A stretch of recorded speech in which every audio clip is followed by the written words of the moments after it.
The air was heavy with the salty tang of the sea as the twin-engine plane cut through the clouds, its passengers blissfully unaware of the nightmare awaiting them.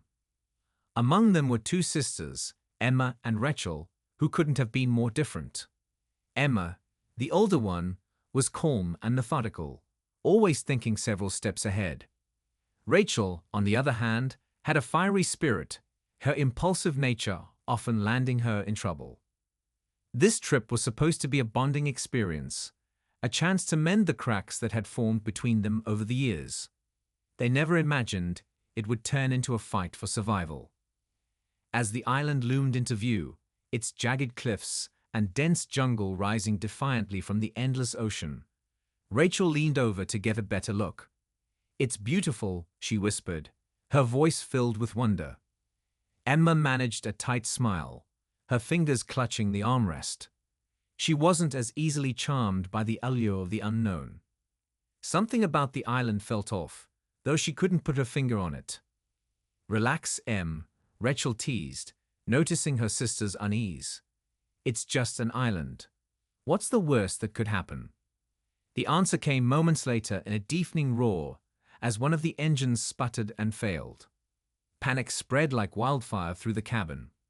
Oxygen masks dropped from the ceiling as the plane lurched violently. The pilot's voice crackled over the intercom, calm but urgent. "Ladies and gentlemen, please brace for impact." The world turned into a blur of screaming passengers, flashing lights, and the gut-wrenching sensation of freefall. Emma grabbed Rachel's hand, their eyes locking in a silent promise to hold on. Then, with a bone-jarring crash, everything went black. When Emma came to, the sound of waves crashing against the shore filled her ears.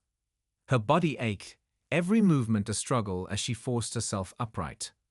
The wreckage of the plane was scattered along the beach, smoke curling into the sky.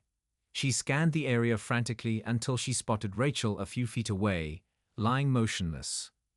"Rachel." Emma's voice cracked as she scrambled to her sister's side. Relief flooded her when Rachel groaned and opened her eyes. "Thank God. Are you okay?" Rachel winced, sitting up slowly. "I think so. What happened?" Emma looked around, her stomach twisting at the sight of the devastation. "The plane crashed. We're stranded." They weren't alone. Other survivors were scattered across the beach, dazed and injured. But it didn't take long for the sisters to realize that help wasn't coming. The island was isolated, its rugged terrain and thick jungle offering no sign of civilization.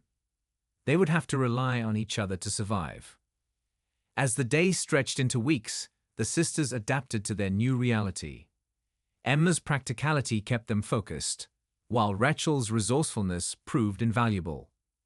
They learned to navigate the dense jungle, find fresh water, and build shelter.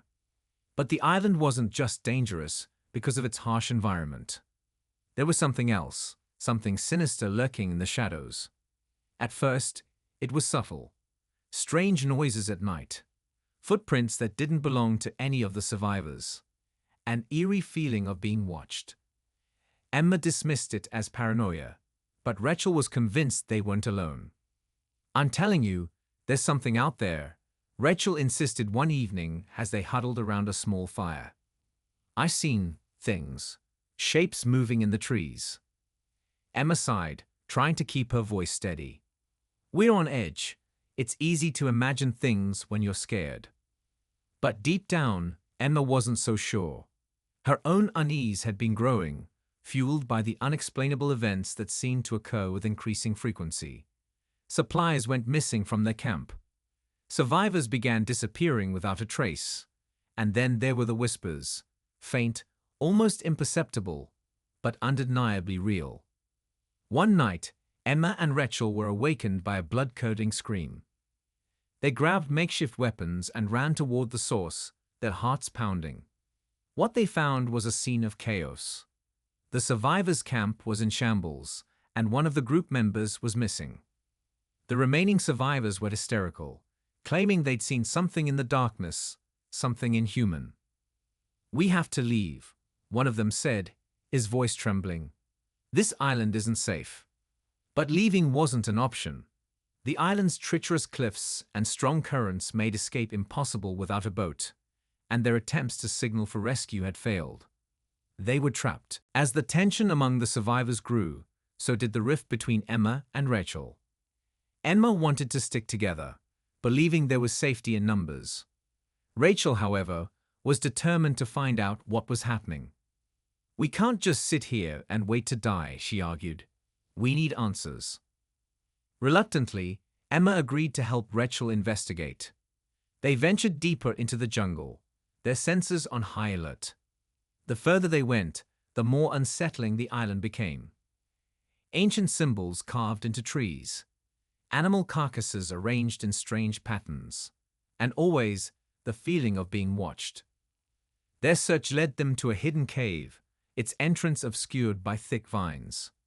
Inside, they found evidence of an old settlement, crumbling huts, rusted tools, and journals filled with cryptic writings. The entries spoke of a curse, a malevolent force that had driven the island's inhabitants to madness. "What is this place?"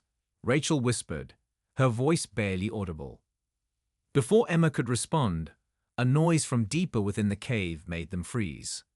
It was a low guttural growl, followed by the sound of footsteps. They weren't alone. The sisters barely had time to react before a figure emerged from the shadows, its face obscured by a tangle of hair and grime. It moved with an unnatural speed, its eyes gleaming with a feral intensity. Emma and Rachel bolted, adrenaline propelling them through the narrow passages of the cave. They burst out into the jungle, their breaths ragged and their hearts racing. "What was that?" Rachel gasped, clutching her side. Emma shook her head, too shaken to answer. But one thing was clear: the island's secrets were far more dangerous than they had imagined. And if they wanted to survive, they would have to confront whatever was hunting them, before it was too late. The sisters didn't stop running until they were certain the thing from the cave wasn't following them. They collapsed onto the damp forest floor, their chests heaving as they tried to catch their breath. The jungle around them was eerily quiet, the usual hum of insects and rustling leaves replaced by an oppressive stillness. Emma's mind raced as she tried to make sense of what they had just encountered. Whatever it wasn't just a figment of their imagination, and it wasn't alone. "We have to go back," Rachel said after a moment, her voice trembling but determined. "There's more in that cave, answers, clues. We need to know what we're up against." "Go back." Emma's voice was sharp with disbelief. "Are you out of your mind? That thing could have killed us. We need to focus on staying alive, not playing detective." Rachel looked at her sister, her eyes filled with a mix of fear and defiance. "If we don't figure out what's going on, none of us are getting out of here alive." "You saw the journals. This island isn't just dangerous, it's cursed." Emma's jaw tightened, but she couldn't deny the truth in Rachel's words. The strange symbols, the whispers, the disappearances, none of it could be dismissed as coincidence. Reluctantly, she nodded. "Fine. But we're not going back unprepared. We need weapons, supplies, and a plan." As they made their way back to the survivors' camp, the sisters couldn't shake the feeling that they were being watched. Every snap of a twig, every shadow that flickered in the corner of their vision set their nerves on edge. By the time they reached the camp, the tension was almost unbearable. The survivors were in disarray. Some were arguing over what to do next, while others sat in stunned silence, their faces pale and drawn. A few had taken to fortifying the camp, setting up makeshift barricades and sharpening sticks into crude spears. The atmosphere was thick with fear and desperation. Emma and Rachel approached one of the more level-headed survivors, a man named Daniel who had taken on an unofficial leadership role. He was a former firefighter, his calm demeanor and practical skills making him a natural choice for the group to rally around. "We found something," Emma began, explaining what they had seen in the cave. Daniel listened intently, his expression growing grimmer with every word. When they finished, he ran a hand through his graying hair, his brow furrowed in thought. If what you're saying is true, we're in deeper trouble than we thought, he said. But going back there is a huge risk. We've already lost too many people. We don't have a choice, Rachel insisted. Whatever's out there, it's hunting us. If we don't figure out how to stop it, none of us are making it off this island. Daniel hesitated, then nodded reluctantly. All right, but we do this carefully. We'll gather a small group and go at first light. The rest will stay here and keep the camp secure. As night fell, the sisters prepared for the journey ahead. Emma sharpened a piece of metal scavenged from the wreckage into a makeshift blade, while Rachel packed what little food and water they had. The tension between them had eased slightly, replaced by a shared determination to see this through. Despite their differences, they both knew they couldn't afford to let their guard down, not now. The night was restless. Strange sounds echoed through the jungle, keeping everyone on edge. At one point, a low, guttural growl seemed to come from just beyond the camp's perimeter. The survivors huddled together, clutching their makeshift weapons and straining to see through the darkness. Whatever was out there, it didn't attack. But its presence was a chilling reminder of the danger they faced. When dawn finally broke, the group set out. Emma, Rachel, Daniel, and two other survivors named Maria and Jack made up the small team.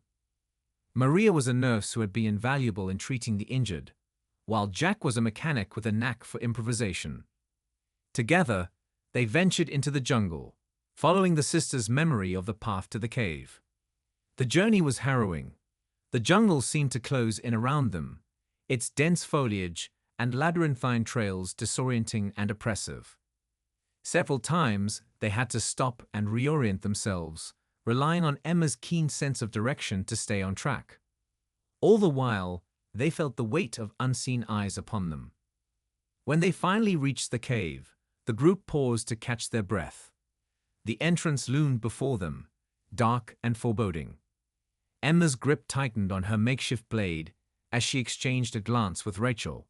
"Stay close," she said quietly. Inside, the air was damp and suffocating. The group moved cautiously, their footsteps echoing in the narrow passageways. The deeper they went, the more unsettling the surroundings became. Strange symbols covered the walls, their meaning lost to time. Occasional piles of bones, both animal and human, littered the floor, a grim reminder of the cave's history.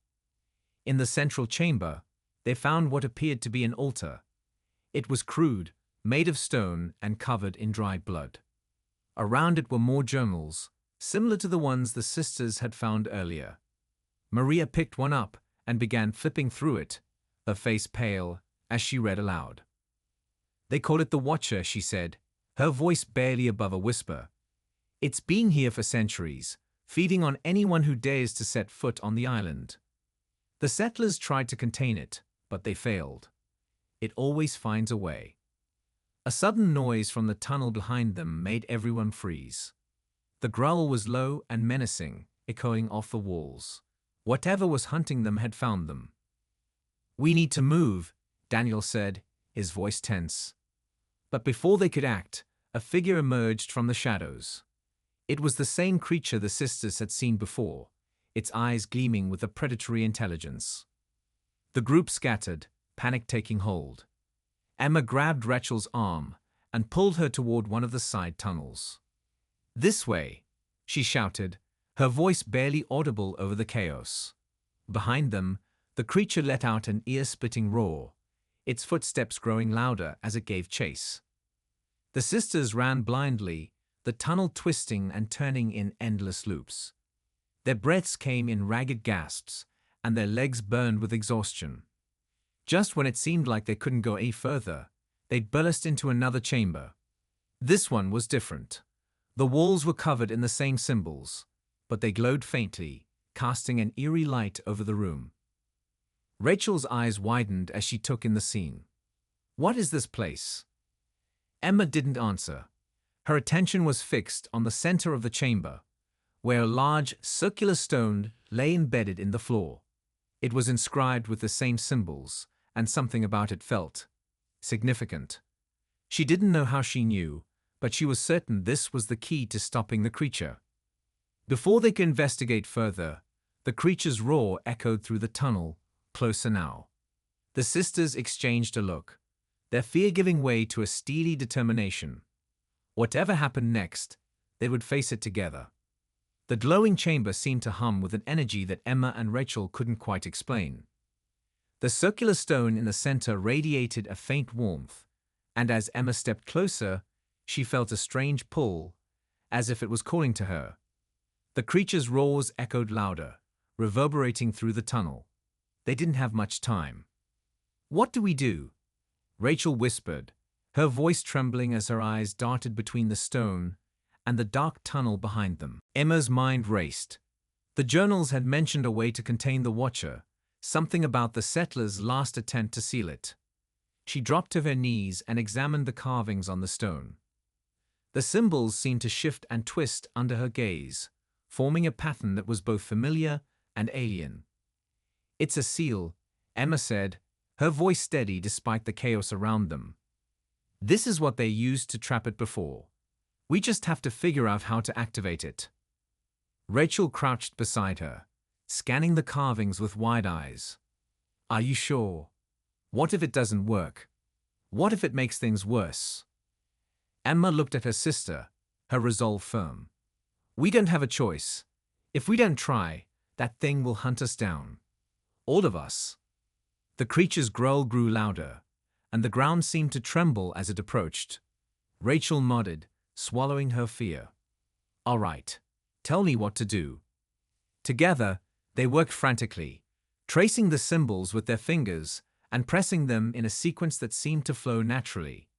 The stone began to glow brighter, and the air in the chamber grew heavy, charged with an almost electric energy.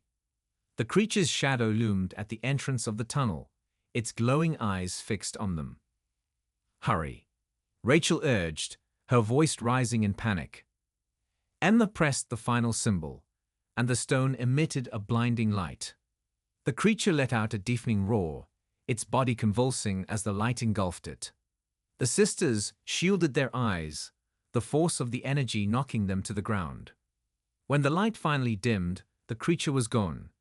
The chamber was silent, save for the sound of their ragged breathing.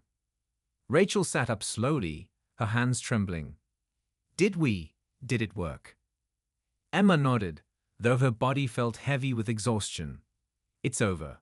The seal, it trapped it again." The sisters leaned against each other, their relief tempered by the weight of what they had just experienced. They had survived, but the island's horrors had left scars, both visible and unseen. When they returned to the camp, the other survivors were waiting anxiously. Their faces lit up with hope as Emma and Rachel shared what had happened. Daniel placed a hand on Emma's shoulder, his gratitude clear. "You saved us. All of us. I don't know how we can ever thank you." The sisters exchanged a look, their bond stronger than ever. They had faced the unimaginable and come out on the other side. But they both knew their journey wasn't over. They still needed to find a way off the island. In the days that followed, the survivors worked together to rebuild their camp and gather supplies.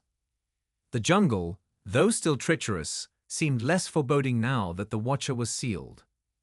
Emma and Rachel took on leadership roles, their courage inspiring the others to keep pushing forward. Weeks later, a passing cargo ship spotted their signal fire. The survivors were rescued, their ordeal finally over. As the ship carried them away from the island, Emma and Rachel stood at the railing, watching the jungle recede into the distance. "Do you think anyone will believe us?" Rachel asked, her voice soft. Emma smiled faintly, her gaze fixed on the horizon. "Maybe not, but we know what happened, and that's enough." The sisters fell silent, the weight of their experience settling over them like a heavy blanket. They had faced the darkest parts of themselves and the world around them. And though the scars would remain, they had found something far more enduring: the strength to stand together, no matter what. As the island disappeared from view, Emma and Rachel held onto that strength, knowing it would guide them through whatever challenges lay ahead. Their story was one of survival, not just against the horrors of the island, but against the fears and doubts that had once divided them. And in the end, it was their bond that had saved them.